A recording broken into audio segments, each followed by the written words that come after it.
Baik, Assalamualaikum warahmatullahi wabarakatuh.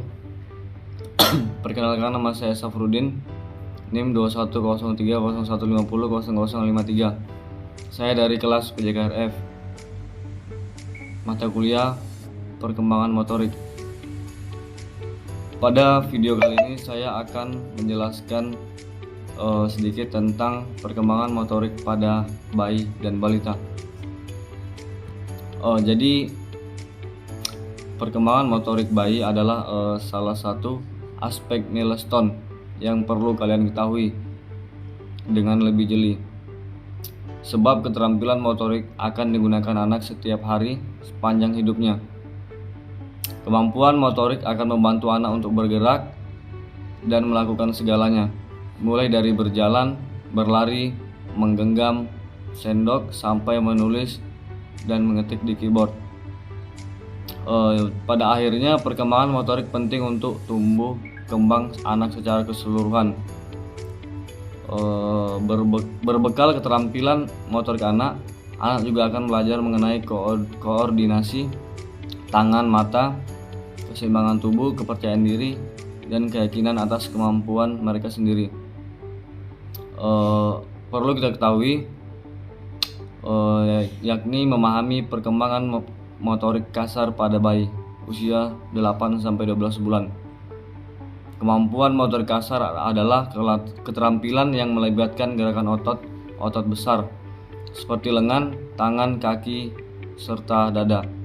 Perkembangan motorik bayi inilah yang membuatnya bisa duduk, berguling, berjalan, berlari, berlompat, dan sebagainya. Selanjutnya kita perlu memahami perkembangan motorik kasar balita. Memasuki usia 3 tahun, si kecil menjadi lebih lincah dan sangat aktif. Jadi kita tidak perlu khawatir karena keaktifan si kecil atau si anak ini menandakan bahwa kemampuan motorik kasar anak berkembang dengan baik. Si kecil semakin ahli berlari, mengayuh sepeda, dan memanjat benda-benda di sekitarnya. Menariknya lagi, perkembangan motorik kasar anak usia 3 tahun semakin terlihat saat mereka berhasil menjaga keseimbangan dengan mengangkat satu kaki selama 1-3 detik. Perkembangan motorik halusnya juga akan semakin terlihat dari kemampuan mereka memegang krayon dengan ahli dan senang coret-coret. Selanjutnya rumusan masalahnya, yakni bagaimana refleks dasar yang muncul pada bayi yang baru lahir hingga kemampuan bayi merangkak dan berdiri. Refleks berkembang pada sistem persyarafan pada bayi yang baru lahir. Sistem saraf merupakan sistem yang melakukan koordinasi aktivitas pergerakan tubuh pada bayi yang baru lahir, dan koordinasi bayi baru lahir dapat diidentifikasi dengan refleks yang diberikan oleh bayi. Terdapat 9 refleks yang harus diidentifikasi oleh ibu atau pengasuh. Yang pertama, refleks Moro. Stimulasikan bayi yang baru lahir dengan gerakan tiba-tiba dengan suara kencang atau meletakkan secara tiba-tiba bantal saat bayi tidur. Selanjutnya, rumusan masalah yang kedua, bagaimana hubungan pemberian stimulasi dini dengan perkembangan motorik pada balita. Jadi stimulasi ini sangat membantu dalam menstimulasi otak untuk menghasilkan hormon-hormon yang diperlukan dalam perkembangannya. Jadi stimulasi yang dapat diberikan dalam berbagai bentuk yang sederhana dan mudah untuk dilakukan.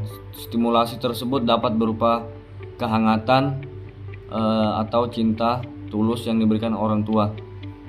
Interaksi anak dan orang tua melalui sentuhan, pelukan, senyuman, nyanyian, dan mendengarkan dengan penuh perhatian juga merupakan bentuk stimulasi secara dini.